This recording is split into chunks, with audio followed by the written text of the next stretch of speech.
Assalamualaikum warahmatullahi wabarakatuh. Perkenalkan, nama saya M. Patirahyudin dengan kode NIM 1101220258 dari kelas TT4604.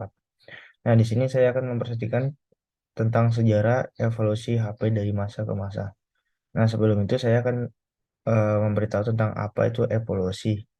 Nah, evolusi adalah proses perubahan secara berangsur-angsur atau bertingkat, di mana sesuatu itu bisa berubah menjadi bentuk lain yang biasanya menjadi lebih kompleks atau rumit, ataupun berubah menjadi bentuk yang lebih baik.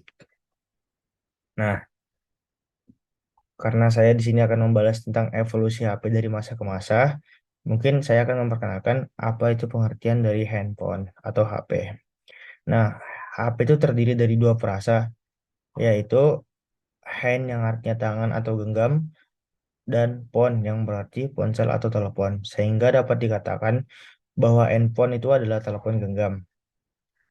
Oleh sebab itu, seperti namanya, maka telepon ini bisa kita genggam di mana saja dan kapan saja karena tidak perlu antena dengan kabel saat menggunakannya. Hal ini sama dengan Kamus Besar Bahasa Indonesia KBBI, yang artinya telepon genggam adalah telepon dengan antena tanpa kabel yang bisa dibawa kemana-mana. Nah, kemudian lanjut. Nah, kemudian kita membahas tentang sejarah singkat penemu handphone. Nah, handphone itu pertama kali ditemukan atau dibuat oleh Martin Martikov atau yang dipanggil dengan Pak Martin Cooper. Kemudian dia tempat tanggal lahirnya itu Amerika Serikat 26 Desember 1982. Nah, Martin Cooper ini merupakan seorang atau pertama kali menemukan handphone atau telepon genggam. Bahkan dirinya sendiri pun tak pernah membayangkan kalau bisa membuat telepon seluler berukuran kecil tanpa kabel yang bisa dibawa kemana saja. Nah, singkat cerita dalam penemuannya, pada tahun 1950, yaitu mendapatkan gelar sarjananya dalam bidang electrical engineering. Martin Cooper yang sangat tertarik dalam bidang elektronika memilih untuk melanjutkan studinya di Institute of Technology dan ia memperoleh gelar magister dalam bidang rekayasa elektronika pada tahun 1957. Nah, Martin Cooper sangat ingin melakukan komunikasi dengan orang lain dengan personal dan bebas serta tanpa menggunakan pesawat telepon. Sehingga ia berpikir untuk menciptakan sebuah alat elektronik seperti itu hingga pada tahun 1970. Nah, sekitar tahun 1970-an, Martin Cooper tuh diberi tugas oleh John F. Mickle, kepala insinyur proyek komunikasi portable Motorola, untuk memegang jabatan sebagai pemimpin insinyur yang ada di divisi mobil. Kemudian John F. Mickle dan Martin Cooper memikirkan bagaimana caranya untuk membuat suatu alat komunikasi yang bukan hanya bisa digunakan di dalam mobil. Hingga akhirnya Martin Cooper dipercaya untuk memimpin peneliti terhadap perangkat telepon genggam atau handphone. Setelah berpikir panjang, akhirnya Martin Cooper menemukan gagasan bahwa alat komunikasi tanpa kabel harus berukuran kecil serta ringan agar mudah untuk digenggam dan bisa menjadi alat portable. Untuk menciptakan prototipe telepon genggam itu di tahun 1972, Martin Cooper membutuhkan waktu itu selama 90 hari. Nah, lalu telepon genggam yang telah ditemukan itu mulai diuji cobakan pada tanggal 3 April tahun 1973. Martin Cooper tuh diyakini menjadi penemu pertama sekaligus orang pertama yang melakukan panggilan atau berkomunikasi menggunakan prototipe telepon genggam seluler. Tak hanya sampai di situ saja, peristiwa melakukan panggilan dengan telepon genggam dilakukan di depan para wartawan dan orang-orang yang sedang berjalan kaki di New York. Panggilan pertama yang dilakukan oleh Martin Cooper itu ditunjukkan kepada seseorang yang bernama Dr. Joel S. Engel.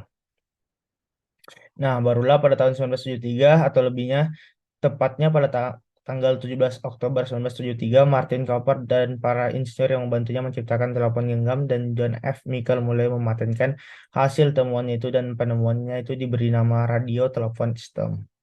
Mereka mulai mengajukan penemuannya itu dengan nomor paten 3906166. Barulah pada bulan September tahun 1975, telepon radio telepon sistem memiliki hak paten atas nama mereka. Nah, berkat penemuan itu, Martin Cooper tuh dijuluki sebagai bapak telepon seluler. Meskipun Martin Cooper diyakini sebagai penemu telepon seluler, tetapi beliau tetap rendah hati dan selalu mengatakan bahwa hasil temuan itu berkat kerja sama tim. Nah, Kemudian kita lanjut ke evolusi HP dari generasi pertama ke sampai generasi saat ini, generasi keempat. Nah, ini eh yang generasi pertama tuh tahun 1973, namanya itu DNAT-AC, Dynamic Adaptive Total Area Coverage. Nah, telepon genggam ini atau generasi pertama ditemukan pada tahun 1973 dan penemunya adalah Martin Cover. Pada generasi pertama ini telepon genggam sering disebut juga dengan generasi 1G dan dikenal juga dengan istilah AMPS. Oleh karena itu telepon genggam generasi ini bisa dibilang bersifat analog. Berbicara tentang bobot atau berat dari telepon ini, beratnya itu sekitaran 2,5 pon atau sekitar dengan 1,1 kilo. Handphone generasi pertama ini merupakan telepon seluler yang cukup berat. Sedangkan panjangnya sendiri itu mencapai 10 inci atau sekitaran 225 cm. Sehingga itu dia itu sulit untuk dimasukkan di kantong baju ataupun di kantong celana.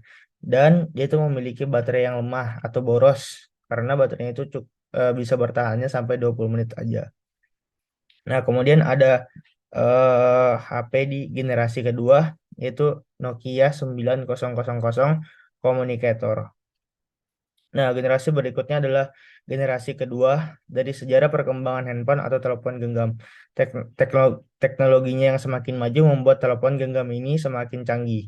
Nah, kecanggihannya itu terlihat pada penggunaan chip pada telepon genggam dan menggunakan teknologi 2G.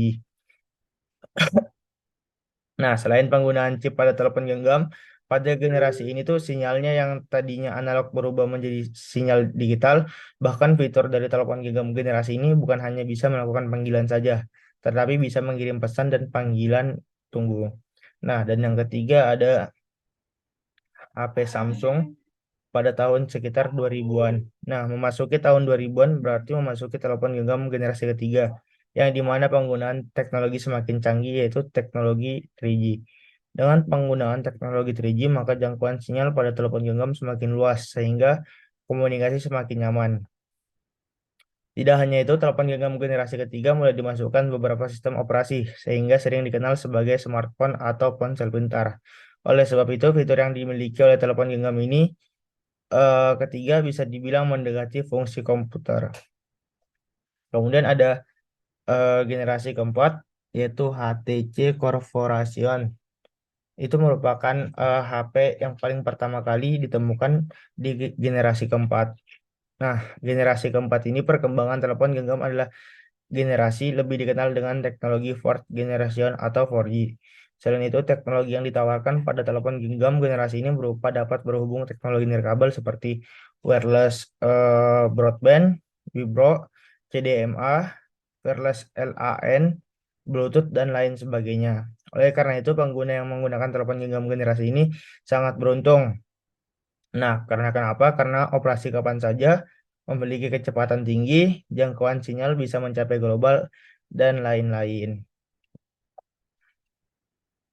Nah, terus kita lanjut ke fungsi HP. Nah, sebenarnya itu fungsi HP ada banyak, cuman eh, saya cuman nyebutin ada 6 aja. Yang pertama ada sebagai alat komunikasi, yang kedua untuk mencari data dan berita lainnya, yang ketiga sebagai hiburan, yang keempat untuk menyimpan data, yang kelima mengirim pesan, dan yang terakhir membuat foto dan video. Nah, kemudian kita lanjut ke kesimpulan. Handphone atau telepon genggam merupakan teknologi yang selalu mengalami penyempurnaan hingga dapat memudahkan penggunaannya dalam mengerjakan suatu pekerjaan.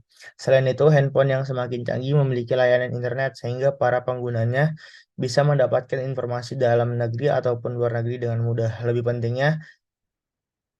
pentingnya lagi, handphone ini bukan menjadi barang yang mewah lagi atau bisa dibilang sebagai barang yang wajib dimiliki. Nah, cukup sekian presentasi dari saya tentang sejarah evolusi HP dari masa ke masa. Kurang lebihnya mohon dimaafkan. Assalamualaikum warahmatullahi wabarakatuh. Selamat pagi.